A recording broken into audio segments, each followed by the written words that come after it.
All right. I'm going to go ahead and call this meeting of the Des Moines Area Technical Planning Commission, Planning Organization, Technical Transportation Technical Committee meeting order on May 1st.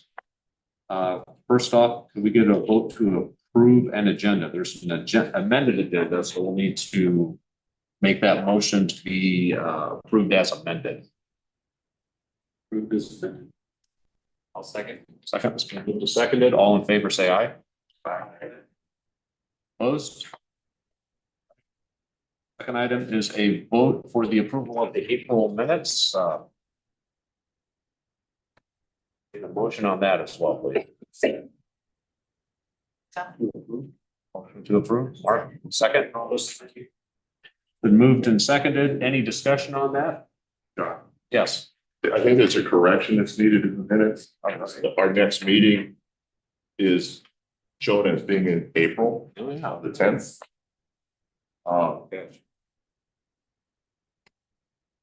And then the adjournment was that we were adjourning the April meeting and not the March meeting.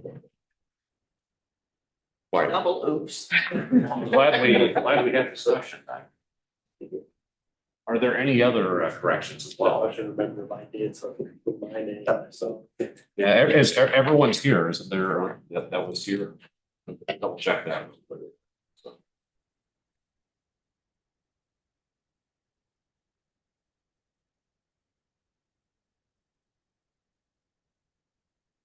Anybody else have any other discussion on the side?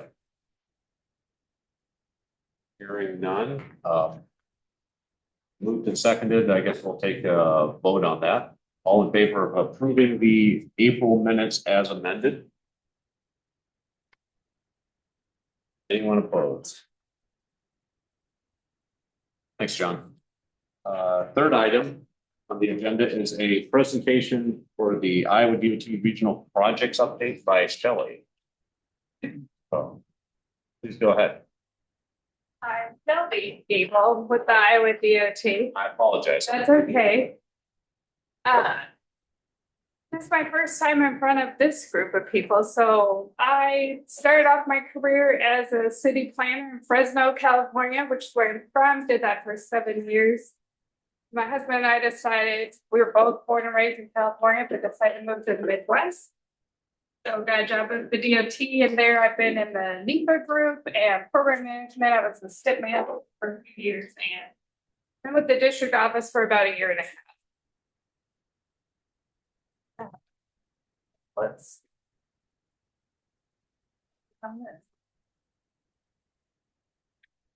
The district office that I'm in covers 12 counties in central Iowa. Polk County has 4 garages, an RCE office, and then our district operations manager is also in Grimes.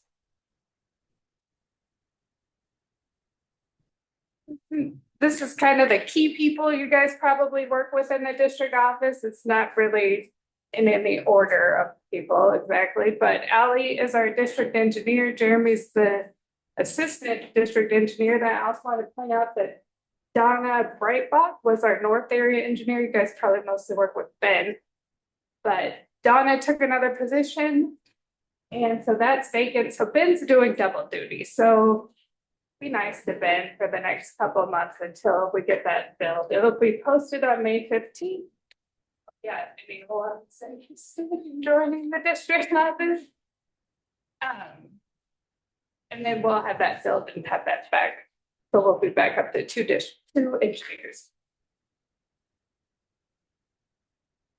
This is all of our program projects for District 1 in the current program, which was adopted last June. The new draft program for 26 to 30 will go before them in about 10 days at their May meeting and for final approval in June, which leads me to their June meeting, which will be right here in Des Moines. The commission goes on 4 tours every year around the state, and they always do that on a Monday, followed up on Tuesday with a public input meeting, which starts at 8:15, and there will be more information that comes out after their main meeting. So anybody invited to come and talk to them, we'd love to have you share about any money you've received from the NPO or the DOT and what kind of projects you've used that money for. Or even what kind of projects you have coming up and you might like to get some money for.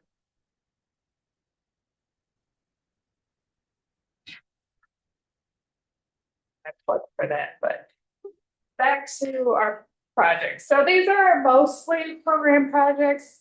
There's a couple that aren't fully funded and I added in some extras that aren't actually in the program yet. There's a couple of funding pots. We only program 1 year at a time, but I added in the ones I knew of that might be interested. You might be interested in like doing some roundabouts on 69. Added in.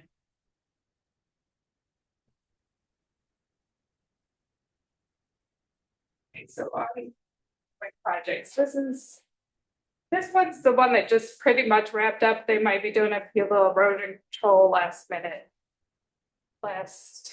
items to clean it up and get it wrapped up, but that was for our new northbound flyover to I-35. There has been a lot of comments from the public about the transition. Well, I think most people are used to the right-hand ramp now, right, to go on to I-35. But still, if you're continuing on I-80 eastbound, there's a lot of confusion about which lanes you should be in. So we're going to be adding those shield markings like are on 35 for 235. We'll be adding some of those to help maybe get people in the right spot and avoid those last minute diving into where they need to be.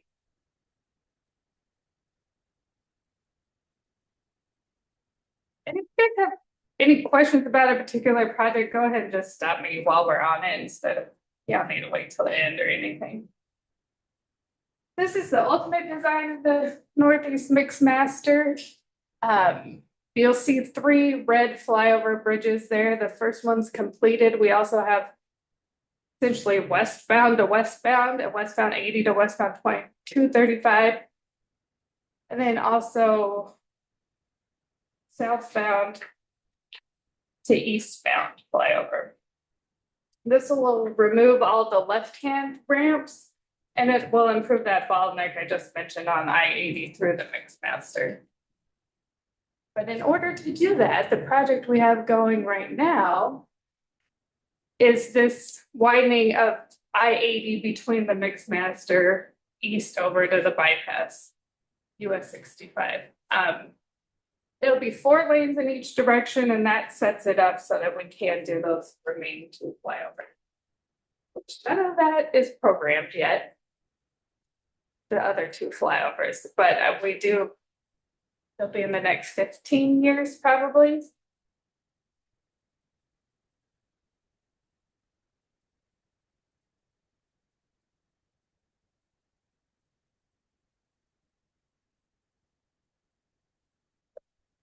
So right now you might have also noticed we're doing an HMA mill and fill to smooth out the pavement. The pavement in this area was very poor. So they've been working overnight with some rolling lane closures to get that all repaved and smoothed out. The pictures, it's the new abutment at the 29th Street Bridge. And then in the middle is the new piers of the 4 Mile Creek for that bridge. And then that last picture is taking down the 38th Street Bridge. And that 38th Street Bridge is the last thing to get reconstructed, so that's a little rough.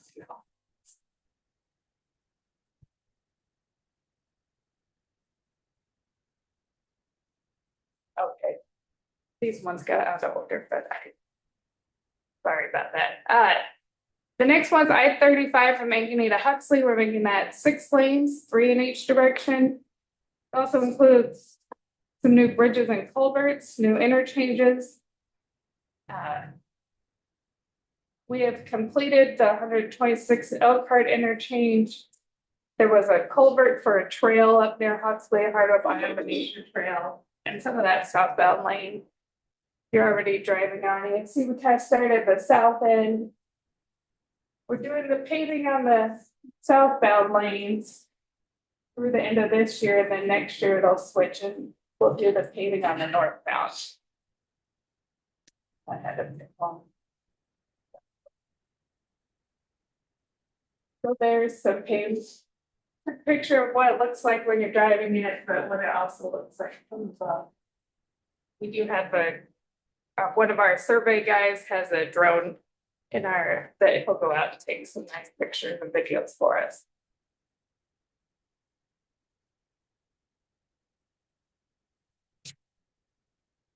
This one is the one we get the most comments about. How about that? I'll say that.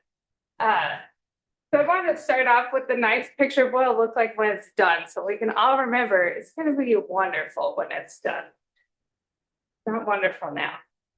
But it also had some nice pedestrian features there, so thank you, Clive and Urbandale and the NPO for that.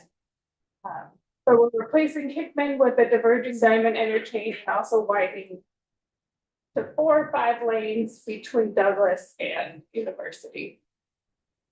Right now, we're paving on the outside. Then next year, it'll switch to the inside, and that last year in 2027 will be the reconstruction of Hickman. Hickman will be closed in that area that year.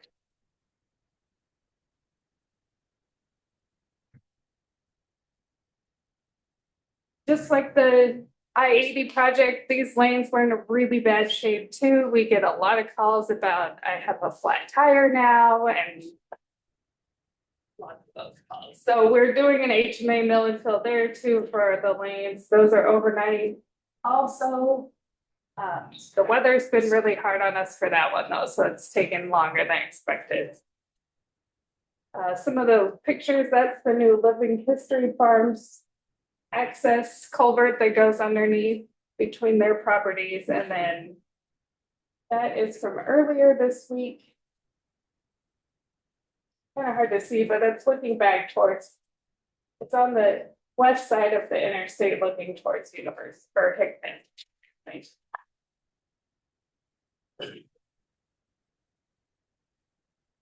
This project is, we're building a new local road, which is going to be 110th Street between Iowa 415 and 106th. We're doing that first. They started the grading for it. And when that is open, we will then start working on the median on 141 to change access. The biggest change will be at 121st Street. If you're going southbound on 121st, you won't be able to make a left turn anymore to get onto 141 because we've had a lot of safety issues. So they'll now use that new road and get on 415, get on 141 that way.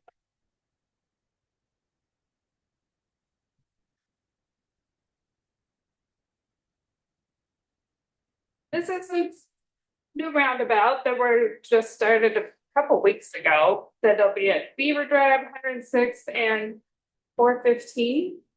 So just west of Saylorville.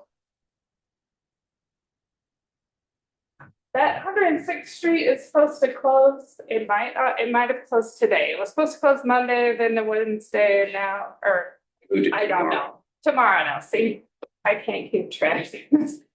But it will close. There's gonna be a temporary, which is put up on the screen. We'll have a temporary access down 102nd to get there for that neighborhood to still access 415, but the schedule is very similar to last year with Iowa 17 and Granger. It'll be done probably around November and open to traffic. And it will accommodate RVs and trailers and all that kind of stuff. A lot of people are very concerned since there's a lot of that in the area, their boats. I can't get through there with my boat. You can. So if you guys hear that, please help spell that mess out there.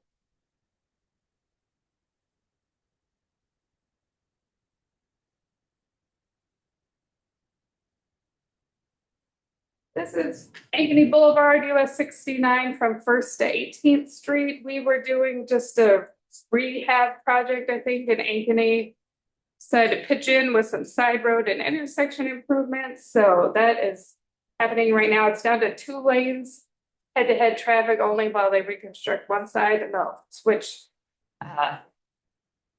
From what I hear, don't try to go through there. It's pretty painful, so you don't need to. I'm avoiding it, so. That's that's the last of our ongoing projects I want to share, but so take a break here before I move into upcoming projects. These are the 2 programs the locals ask about the most, but we do, if you go to that website, there's all of the grant programs that we have. Speed feedback times, that is currently still limited to towns with population of 750 to 15,000. Which there might be a handful of you that put that, but that'll be going away soon. It'll be open to anyone, and that's for on DOT routes coming into your towns.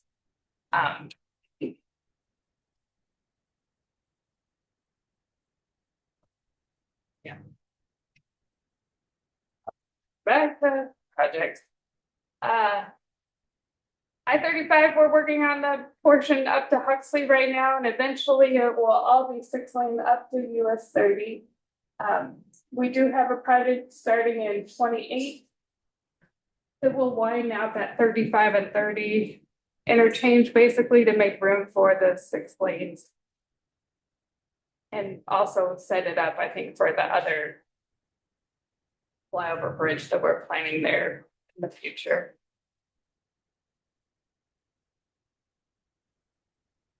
The Southwest Mix Master, we did have a public meeting on this about a year ago. You'll see some signage construction type things start next year, but the majority of the construction will start in 2027, and it's a 3-year project. It'll remove that southbound to eastbound loop ramp with a flyover bridge.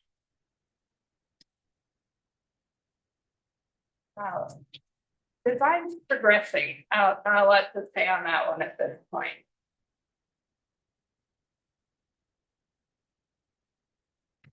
We also just at the end of March had a public meeting for the Blue Project, which is a joint project with the city of Des Moines, where we will be modifying that intersection at Moines Street and Southeast 14th Street.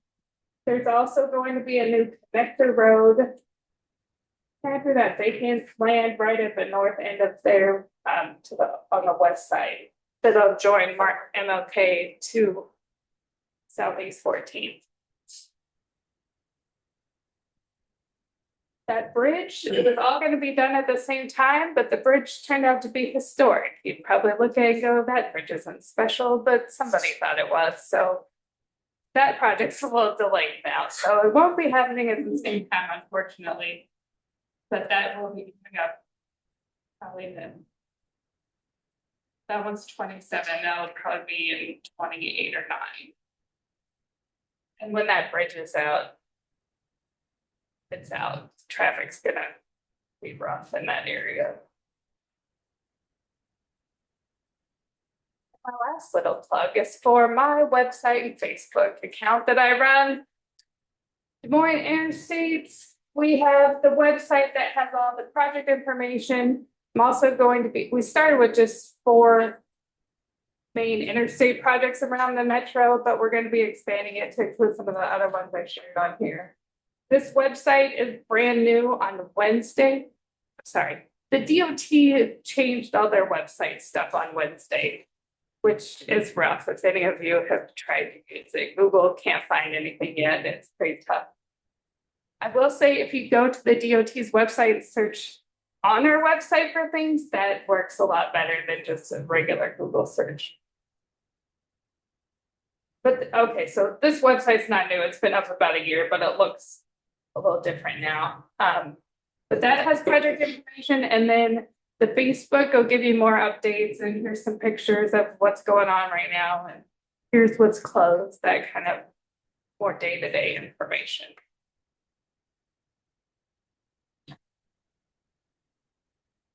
That's it for me. Any questions? Can't believe nobody asked about it, so. Shelby, I've got one question. Okay. We have an estimated cost on the last phase of the northeast mix master. We got the loop ramps going southbound to eastbound. He said that's like 10 or 15 years out still, but I didn't know if they had rough thoughts anyway. They do have the timing of it mapped out. I don't know what they have as far as cost, and I could look and see what they've got the big projects like that scheduled out for 2045 or 2050, and those are all on there. I can't remember what years, but cost, I don't remember seeing any costs for it. Yep. Sure, Mentioned the DOT commission meeting in June that'll be in West Des Moines. Is yes. there anything when those meetings happen that would be particularly useful from your perspective or the district's perspective that we as the MPO or our member communities be doing when those happen? Yeah, so we'll tour around and look at, we're gonna go to the traffic management center and the airport, see their new building under construction, and the governor's joining us for that too. And then we'll drive around and look at, I think, 11 different projects around the metro. But then on Tuesday is your chance to everyone show up. I think it's great if you guys can share what you've done with the funding and see how important it is that you guys continue to get that funding for them, from them. And like I mentioned, also, if you do have like Towner Drive or 141, that would probably be a good one to talk about. Where you're wanting to get some more help from them. Did that? Yeah. I think when they can see where that money went, it helps them put that to, you know, when they're going to do the next program, they know you guys are having good projects with the money you've been entrusted with. What day was that meeting again? Tuesday, June 10th at 8:15 is when it starts. After their May meeting, there will be a press release, and I'll make sure Dylan gets it, but you can sign up for an agenda spot, so it'll be timed. So you don't have to stay there all morning, but I am trying to, they like to hear from as many people as they can, so. And there's usually some representation from state and federal officials, their staff show up a lot, so. You're not getting in front of just the commission, but usually you're getting in front of congressman staff or senator staff as well. Any other questions or comments? Great. Well, thank you, Shelby. Appreciate it. Appreciate everything the DOT does too. Item 5, which is a recorded vote on the federal fiscal year 25 through 28 transportation improvement plan amendments. Addison is leading this. Thank you. Morning, all. So next on the agenda are three proposed amendments to the transportation improvement program. We'll go one by one and maybe stop for some discussion, if any, and then bring it to you for approval. So we'll start with the easy one. This proposed amendment is to a project in Polk City, High Trestle Trail connection through Polk City. The amendment is an adjustment to the project alignment. Type of funding is received as TAP. And so the change would be adjusting the alignment to go along the rear of a property rather than along the street frontage. And then that map would be updated in TPMS following your approval. And it might be a little hard to see, but so it's this section here in question. I'll have to make that a bit bolder in future amendments.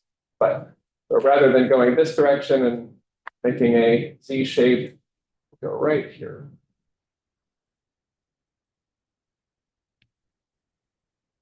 Before we move on, happy to take any questions.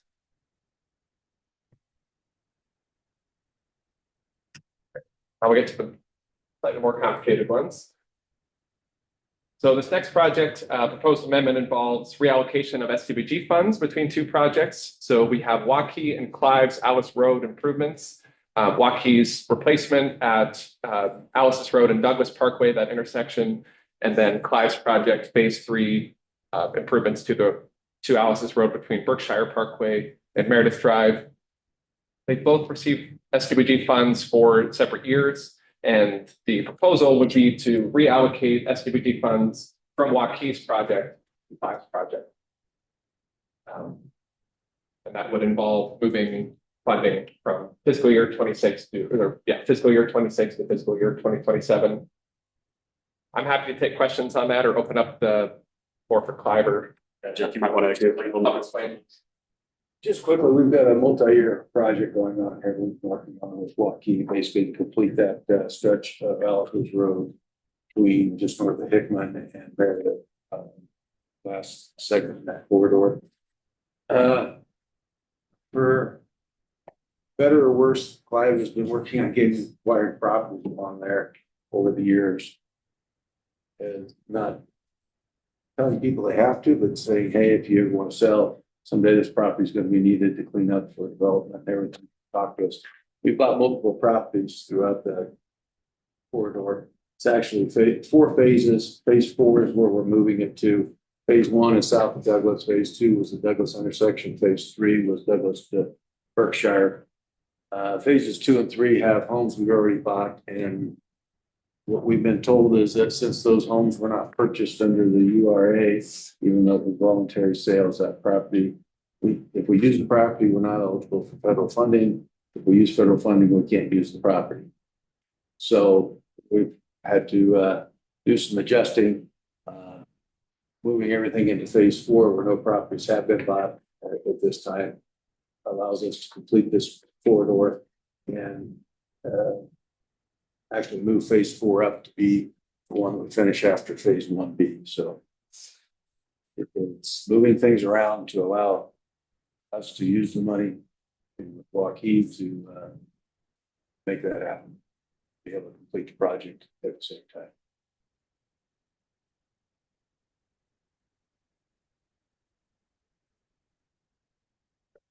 I will move on to the third amendment.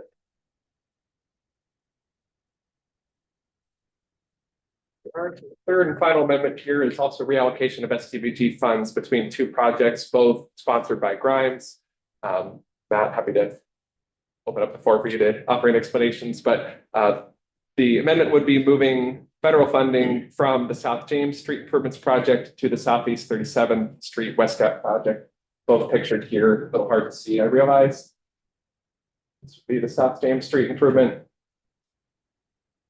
Southeast 37th Street. And so the change would be moving funding, fiscal year 25 funding to fiscal year 27 for the latter project. Basically, it had a lot to do with just getting right away and easements approved through the DOT, and we had a railroad there that we had to work with, 19th Street, and we had easements through there, but the DOT rejected that, said we had to have a right way, and so going through the process with the railroad to get that. We do have railroad down at 37th Gap too, but that'll push it out a couple of years and give us more time to get that secured and ready in their eyes. So.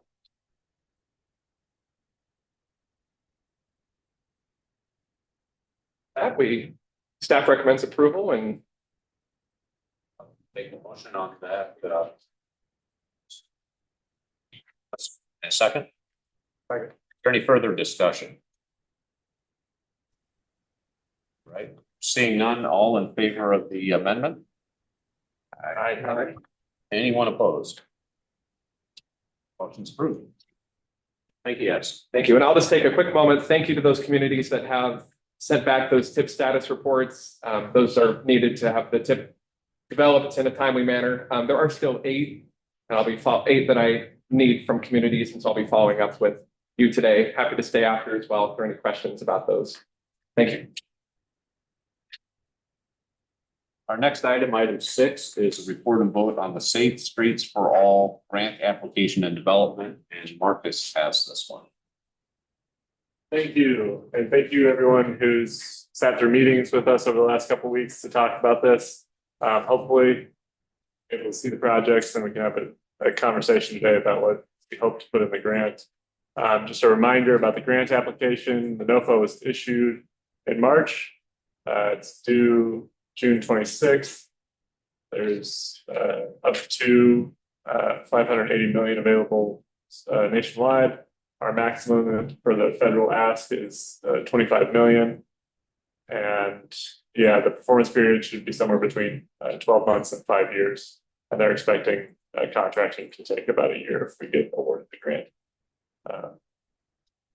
And then again, just like we explained in a lot of our meetings, eligible costs include infrastructure projects, including environmental review and design, as long as the construction will be completed during that 5-year period. And then non-infrastructure strategies, including education and enforcement, policy changes, and post-crash care. So based on all the conversations that we've had over the course of the last couple of weeks, we've come up with this list of 10 construction projects, 5 studies, and 2 education program type projects. Construction projects, communities would be listed as recipients or identified as recipients in the grant. So the MPO would transfer the funds to the communities, and the communities would be responsible for design and construction, while the MPO would do the processing and then reporting out to the USDOT. Funding studies and education. The MPO is planning to lead those with this proposal. The MPO will lead the procurement of consultants to complete much of the work, and then work with the communities on studies. So if a community is identified as a study, we would help you procure the consultant to do that study for the community. And then as needed, communities provide matching funds for those studies, and we can talk about that in a little more detail.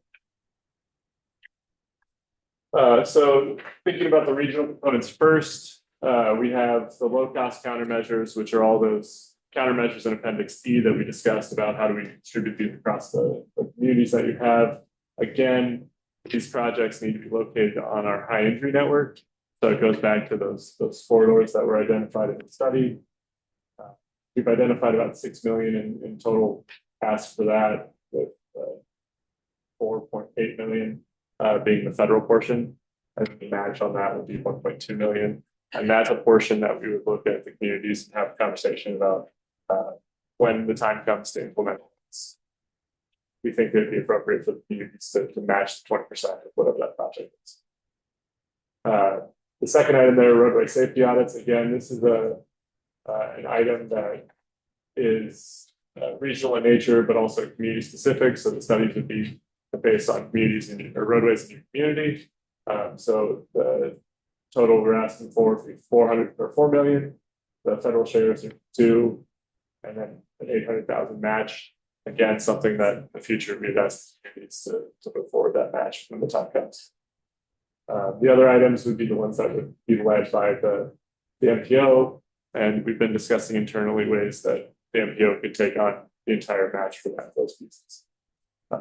Again, nothing set in stone about those matches, open to discussion today.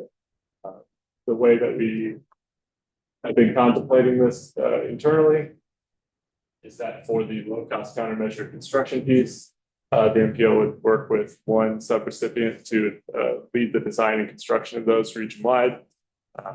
Have not identified who that subrecipient would be, but that would just alleviate some of the burden on us of not being design and engineers and construction managers, and also help alleviate the burden of some of these regional projects across the region on you. The other items as listed there, MPO with procure and on-call consultants for the roadway safety audits. $4 million gets us around 40 roadway safety audits if they're about a mile long. So we would think that having an on-call of several consultants would be useful as we move through projects very quickly in this 5-year period. We are thinking one consultant would be needed for the speed study, and then the MPO would lead the TIM training and the education and policy enhancement components, as those are primarily countermeasures that we can take on. For the member community projects, a lot of these have been reviewed. I think these were sent out yesterday, but also shouldn't be too much of a shock based on conversations that we've had. the thought process with a lot of these is if it's a study, we had a conversation about the project's not ready for construction, but it's a high priority for the community. And we would like to see, the project advance. If it's construction, there's either smaller components that we think we can bundle into one project and get completed in a 5-year time period, or it's a project that's already been submitted for SDBG or TAP, and we think that the funding that we're providing would be able to get you closer to construction or to construction in that 5-year time period. And then again, all of these land on the high entry network.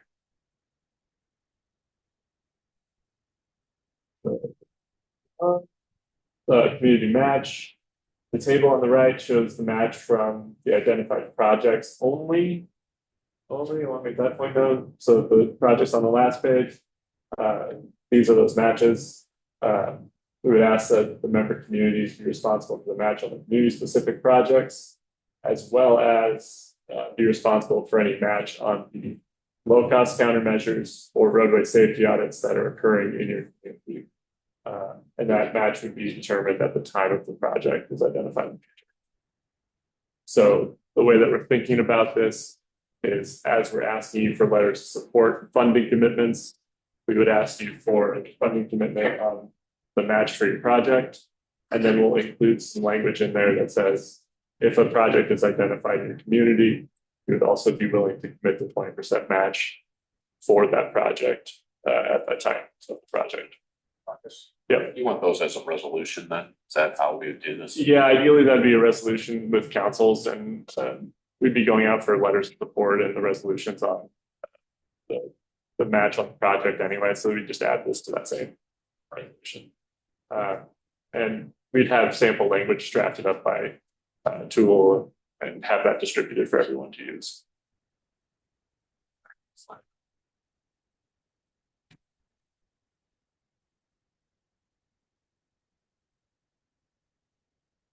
And I think, Benner, am I right? Am I thinking that's my last slide? At least on project stuff, I think. Yeah. Okay. Yep, okay. Are there any questions on community projects, matches, or anything I can answer on this right now? Yep. Everyone, Brian Dunkelberger, Pleasant Hill. I'm filling in for Madeline today, but I was asked to share a comment. Not sure if this has been broached yet, but our hope would be for this study project to be a cost share between City of Des Moines, Pleasant Hill, and DOT. I know you mentioned Pleasant Hill would be the recipient, or the cities would be the recipient, but that would be our hope for that specific project.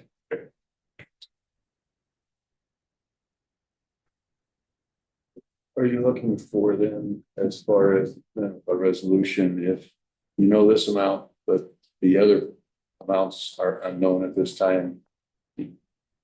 Well, resolution of unknown amount committed. Yeah, it would be 20% of whatever that future cost is. I'm gonna jump back a few slides just so you can have something to look at. So those low cost countermeasures.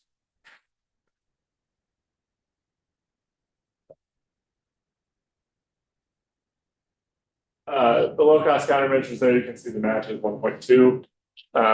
One thought we had was we could apportion that based off of the roadway network miles that are on the high entry network, or we could apportion that based on population. But right now, the conversation we've been having is City of Clive might not, we might assign you, 1/20th of that number, and then you might not get 1/20th projects. Or you could take 1/20th of the 800,000 for roadway safety audits and not get a roadway safety audit. So we felt that if we delayed the match on those items to a future year, then we'd at least have a better understanding of who's being assigned projects and match costs. So yeah, we work on language that presents that in a reasonable manner. What's the timing on that? It's like, when do you need those by? The resolutions would need to be ready before the grant is due, which would be 6. So we'll be working on, I think it's on the slide about schedule, working over the next couple of weeks to get that drafted language. We have conversations that we need to have with the DOT about several of these projects. We need to have additional conversations just to make sure that, any cost share that needs to occur is discussed with communities, so that we can narrow these down, and then we'll send out the requests. So today, what we're really hoping for when we talk about approval is the approval of this list of projects, so that we can begin developing in more detail the grant application, and identify, how these are going to perform on our system and benefit the region, and answer all the questions that are required for the grant application. Low cost countermeasures projects, what's some, I guess, does anybody have, like, what's examples for some of the communities? So a lot of those would be the conversations that we had with you, at least initially would be, backplates would be, turn lanes would be, sidewalk improvements, any of those things that fit in our countermeasures. I'm just trying to figure out how you write the. Yeah, it doesn't seem like we know what they are. Right? So Dean and I had a conversation just before this meeting, kind of talking through how this could work with the two regional components. Again, so if we combine and low cost countermeasures and the roadway safety audits, as kind of a cycle thing, we would have a pot of potential low cost countermeasures from the conversations that we had. And then the first year of roadway safety audits, we could identify where we want to do those. And the roadway safety audits for the first year could inform countermeasures for the second year. And we'd have this like rolling cycle of improvements. So that's how we're thinking about approaching that right now in terms of. Has that been done in other cities before where you don't really know where we're going to be working? Maybe that's a question for Dean. I don't know. Yeah, Dean, do you know? Yeah, it has been done before, not being super specific, but you do want to put those kind of parameters in your application that like it's not just going to be anywhere willy-nilly, it's going to be focused on the prioritization that your safety action plan has already, come up with. So like they have like a subset of locations that it could be used at, and it's not just going to be a, random place that might not have that crash history to support, the needed improvements or something. So that's how we would tie it in without, necessarily selecting that right now. And how do we come up with the need for 40 audits? That was just a scan of where we think corridors are and what we had availability in the funding. So that number could definitely be adjusted down, or if we think we need more, up a little bit. But ours, not to get sorry to get specific, but I'm the 3 million. If we provided a wrong number, I apologize. That's not all that is. If you just took that from our CIP, we've just started stashing money. There's no way we'd be able to do 2 roundabouts or a series of roundabouts for $3 million. So that's what that's for. Yeah, I'm not sure if it'd be necessarily a series. Yeah. I'm just trying to judge again, like this is a unique, like every grant I've ever done in my 20 some years, we've had to kind of like provide the scope and specifics, and you have limits, and this is unique because it's very, very gray, or at least, I mean, even like calling out ours, right? If it's, I guess in the past, typically FHWA DOT wants to know like, what's your limits? And it like, so in this case, the 3 million would get you maybe 1 roundabout. Really our project ideally that phase would be a series of them. So that's just a unique for me. So if it's been done in SS4A and that works, then okay, I'm just gonna. Yeah, it's a unique program for sure, especially with the idea of trying to do systemic improvements. And even in the NOFA language, they talk about you don't have to have everything identified. Okay. So I do think that, yeah, it's definitely uncharted territory in a lot of ways, which is why I think when we're talking about how do we take, the entire list of projects, including the regional components, and start identifying language for the grant application, being able to tie how are we going to use roadway safety audits and not just have those be, one-off studies that don't go anywhere, but actually tie that into the next year of countermeasures, could provide a connection that I think is understandable and ideal for this program and shows benefit.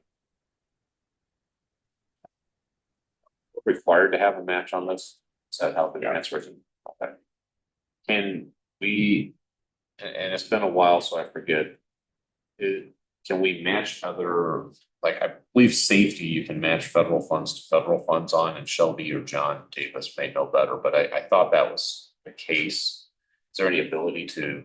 This one, you can't do federal, but you can do like in kind and other staff time and things like that, as long as those aren't paid with federal funds. If you look at going after TSIP funding as well, put in an application for TSIP funding on some of the more systemic improvements like roadway safety audits, and that way we perhaps cover the match with state DOT dollars. Yeah, that's something we can look at, and that was the conversation Marcus and I were having prior to this meeting too, is whether there are some creative ways to come up with a match, because the ones that the MPO will fund, our funding is federal as well. So how do we match federal with federal? We might have to figure out some creative swapping of dollars, or the DOT for this plan, for the comprehensive safety action plan, provided some TSIP dollars to help match it. So there might be ways that we can work some things out. Those are some of the conversations we still need to have. Okay. But yes, those are things we're looking at. And this is Sean from Tool Design. Webinars and information coming from the DOT is that it is possible to use state DOT funds for the match, as long as you can get those secured. Okay. Wondering if you could elaborate a little bit more on conceptually what the speed study involved. Sure. What's some anticipated outcome deliverables? I don't know if we've gotten to the point where we've really started thinking about a scope for that. To be quite honest, speeding was one of those, outcomes that we saw as one of the major causes. So one of the thoughts was, if we can, have some regional guidelines that look at how to set speed limits across the region, or standardize that process, use our tools. Streetlight has some tools on speed analysis that we're already kind of shifting that direction with our next license in Streetlight. So we could have some data pulled in there and say where are speed issues existing, where are we seeing speed crashes, how do we address these two things? So just kind of a deeper dive into region-wide speed setting, where speeds are occurring, and then speed crashes, speed-related crashes. Yeah, Des Moines is we're looking at engaging a consultant probably towards the end of this calendar year, in the next fiscal year, to do speed management study, where we'd be looking at using the practices that we have been using for the last probably 3 to 4 years in identifying target speeds using the various models that FHWA has, called US Limits 2, one that came out of work NCRP project that Texas A&M Transportation Institute, I think that's how they call it now. They want the A&M in there somehow. But TTI to set speeds, as well as we call it a credible speed limit model that was developed by Quebec and their Ministry of Transport. But the aspect of that also involves, how do you, it's not simply speed setting, but also how do you get people to drive the speed in terms of using the various tools to do that. So I was curious. So we're kind of in the very early stages of doing some scope of that. So if there's some information, Yeah, definitely. share with me. And the other thing that I just have a little bit of the road safety audits. I think of road safety audits as more as looking at projects that have been designed and having somebody audit to see that, as well as doing surveys of existing facilities. So some differentiating of that by being order in the right. Yeah, we definitely do that. Yeah, I think we're thinking that's more existing facilities. What are the crashes? What are the crash? What are the crash types? What could improvements be? How do we get the most bang for the buck if we move forward with low cost countermeasures while addressing, the safety concerns on the corridors? And then on your schedule, if you could move to that one.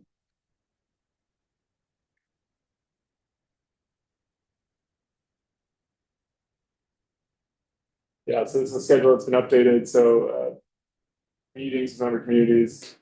We're ideally looking to select projects right now. We have that. We're hoping to get approval today so that we can advance forward. Gain NPO and member community concurrence and match commitments. So that's where we're talking about developing those the language around the match and resolutions for all of you, so that we have that to you, but also getting approval from the policy board at the end of the month. That timing is really important because the May policy meeting is the only meeting between now and when the application is due to get this in front of them.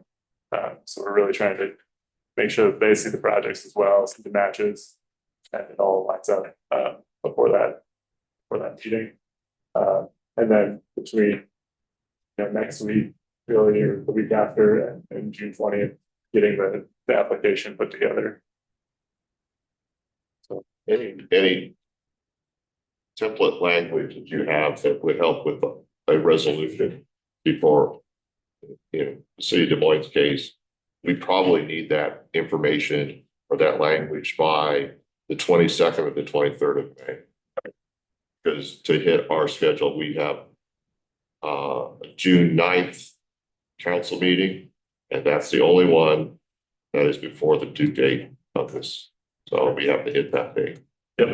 And I think that once we know the projects and the likely matches, or the matches that we've shown, if we get concurrence on that, generally, then we can start developing that draft text pretty quickly. So I think that today's decision approval vote is really what's needed to be able to get those pieces put together.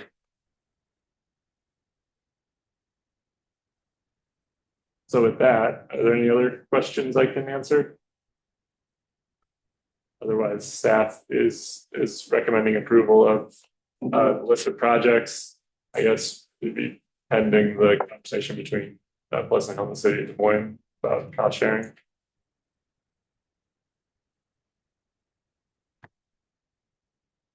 there any other discussion? If not, I'll take a motion for approval of the project list for the Safe Streets and Roads for All application, subject to further discussions between Pleasant Hill and Des Moines. Is that right? Yep. Make that motion. Thank you. Rudy? Second. Okay, thanks, Mark. It's been moved and seconded. If there's no further discussion. Okay. All in favor, say aye. Aye. Opposed? Thank you. Thanks, Marcus. Next item number 7. This is a report and vote on the that's fiscal year 2026 Unified Planning Work Program and Budget Final Draft. Still on item. Yep, thank you. Just a reminder, we approved a draft back in March. It was sent to the Iowa DOT Federal Highway. They've provided comments to us that we have to approve a final version before June 1st. So that's what we're here to do today. It really has not changed from what you saw in March. There were just a couple minor updates that were required by the DOT, just updating board member names and some acronyms and that sort of thing. I will note that after we produced this and sent it to you in the packet, Iowa DOT did flag a couple of things just with the ongoing administrative or executive orders at a federal level. We took out a reference to EJ. We took out a reference to climate change. We thought we caught them all. There was a couple left. So we have made that update for when policy sees it in a few weeks. Otherwise, the substance of the material did not change. The budget did not really change either. So happy to walk through on the subsequent slides. We have the same projects listed that we showed you last time. Again, no changes have been made here. So happy to discuss any of them, but in just respect of time, I'm not going to go through all of them. So if you have questions, I can take them. Otherwise, we'd recommend your approval on this.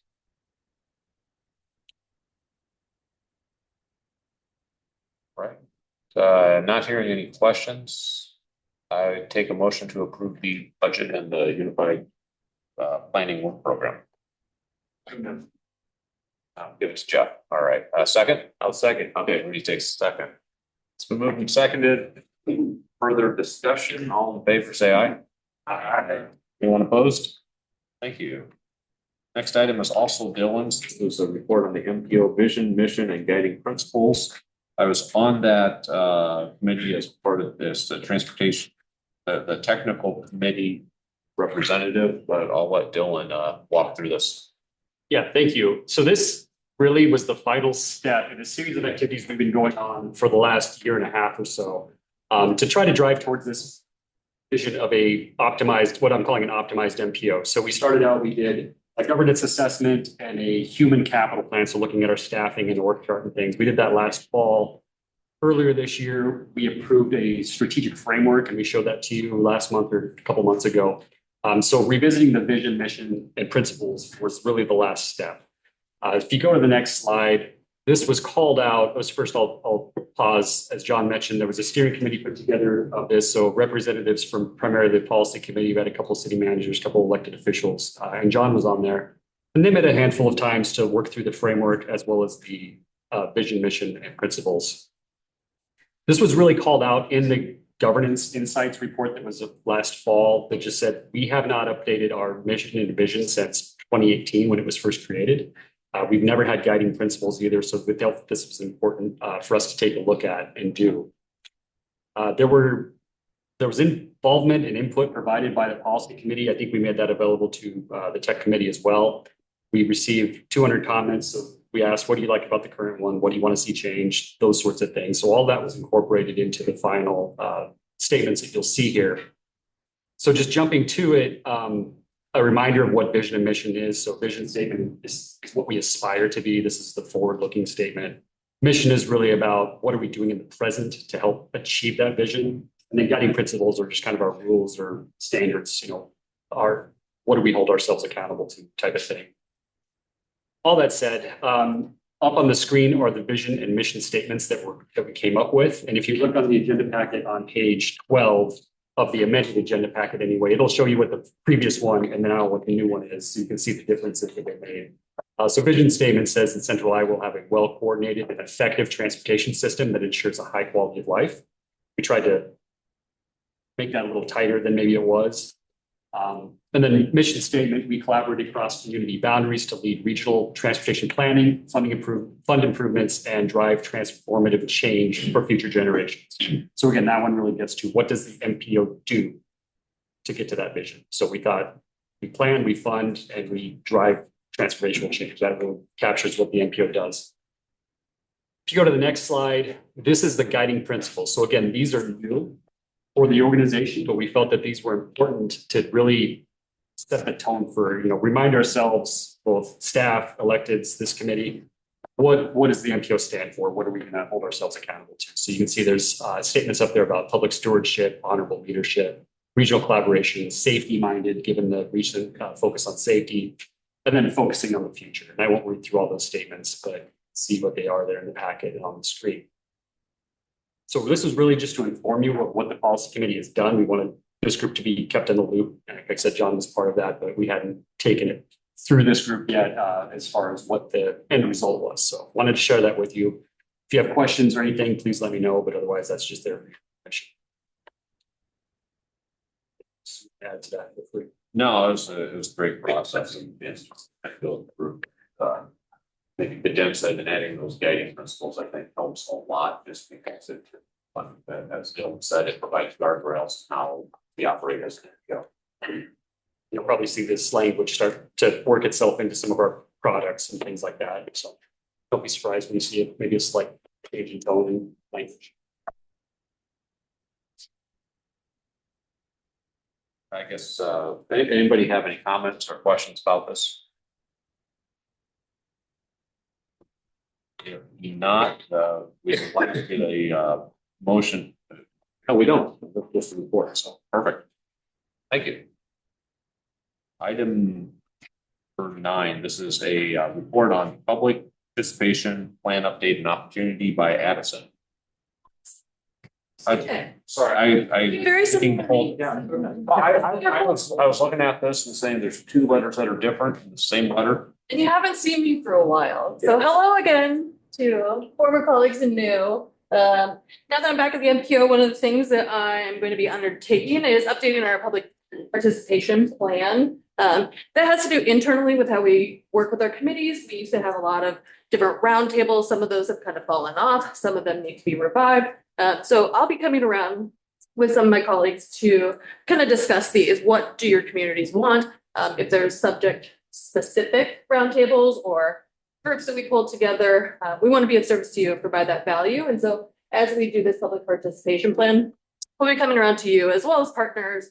So when you get an email, I'll probably stop by, set up a time to stop by and have a very casual chat, what you want from us and how we can provide that to you. And we did, this is, we don't technically update this every 5 years, but this is a good 5-year cycle. And with our DOT certification, there was a handful of things that they suggested that we add in there. So we'll be doing that, as well as adding in those guiding principles and things like that you just saw from Dylan.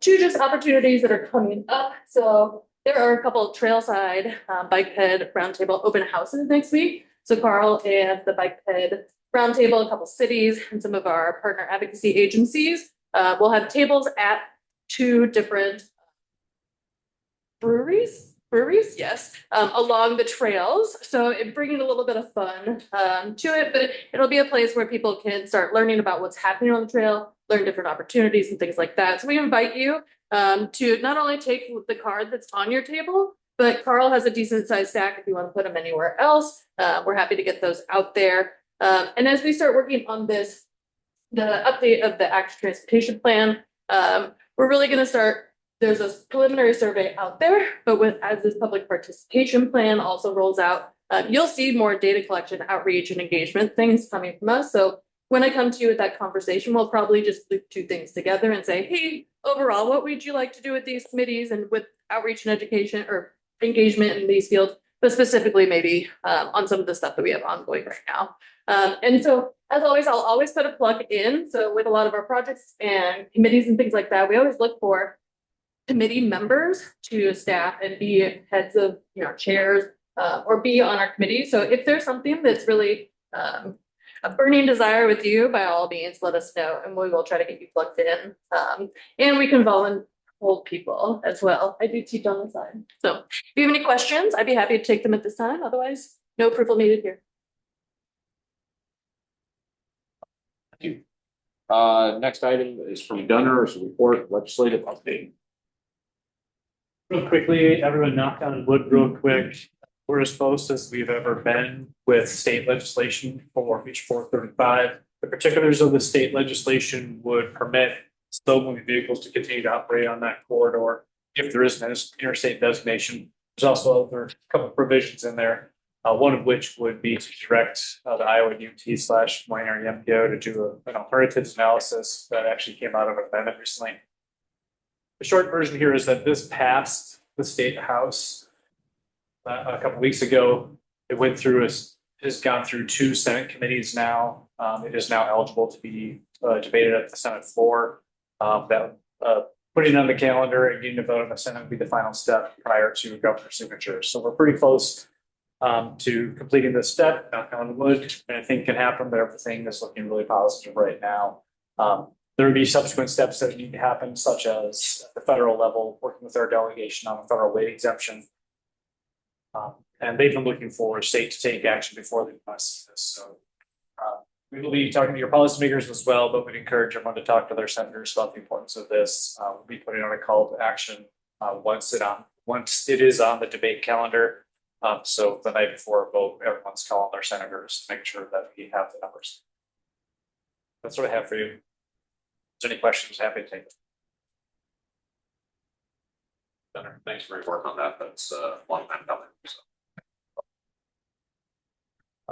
Item 11, informational items. There it is on page 15 of your packet. Please read it. And other non-action items of interest to committee. Yes. Still been a woman from the side.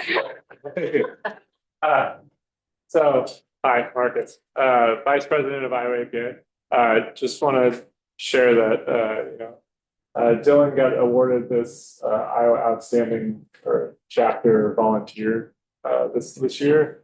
Dylan for the Iowa APA has been in a number of roles. He spent years as the legislative committee chair and then worked his way through the executive officers, starting out as, I think, president-elect, so it's called then.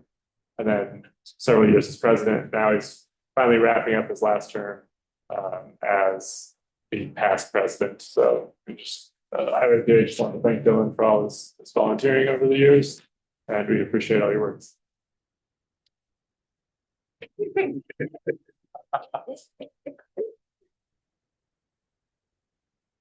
All right, with that, no one has anything else, do they?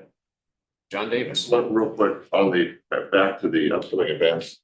In advance of the National Committee on Uniform Traffic Control Devices mid-year meeting, AASHTO will have their Committee on Traffic Engineering meeting that starts. So it's kind of coincidental that the Transportation Commission is having their meeting when representatives from each of the states, DOTs, and that includes District of Columbia and Puerto Rico, will be here in town to talk traffic engineering. So that is, both of those events are down at the Marriott downtown Des Moines. So we'll have a lot of scrutiny on traffic engineering aspects in the metro area from June 8th through the 13th. We're already helping with some scanning tours. So if anyone has any neat things that you would like people to see in your communities, please let myself know. Chris Poole with Iowa DOT is helping to organize some of those. So I've already said that there's things outside of the city of Des Moines. They will have a bus for AASHTO so they can travel. So roundabouts are going to visit some of the outlying areas, I think. So this is the National AASHTO Committee. It's not. This is the National AASHTO Committee. So I think the last time they had this was what, 2016, 2018, they were in town, is that right? It may have been even longer than that. They rotate around each state, host that annual meeting of the Committee on Traffic Engineering. So maybe in a different AASHTO. Yeah, I think it was when Paul Trombino was either president-elect or president. So, and the other fascinating thing to get a chance is the U.S. Route Numbering Committee. I'm not sure if they're meeting at this, but it's a very geekish highway thing if you're interested. So with that, One thing. Sorry. Has there been any update, Dylan, on the carbon reduction program funding that was awarded last fall? We have not heard anything other than it's likely to not continue past this reauthorization. That's as much as Iowa DOT has informed us, and I haven't heard anything from US DOT yet, but that seems to be the working theory, is that it will be safe through the infrastructure bill's lifespan, which expires next year. We have awarded funding outside of that. So that's something that we will have to see if and when it happens. How do we make everybody whole in those funds? There's a couple things percolating out there related to some other federal funds that could actually work out favorably or neutral, that we might get some additional funds we weren't expecting that we could reallocate. Still working on getting more information on that. Thank you. anybody have any other items?